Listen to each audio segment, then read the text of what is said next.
момичето, което ми помогна да намеря телефона на Данчо Караджов, тя знаеше и още едно момче също знаеше. Никой друг.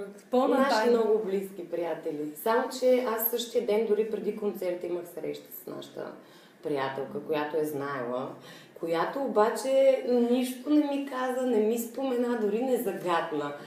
Просто си държа на тайната до последно.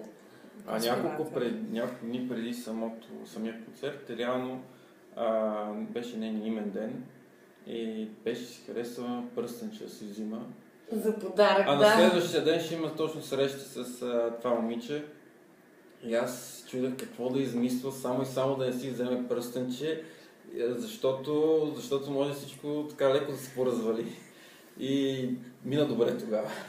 Аз исках просто, едно пръстенче, не съм казала, че трябва да е с някаква специална идея. Това пръстенче си викам, явно много го е страх от това да не... за брак и такива годежи, малко се бях отчаяла, а то каква била работата.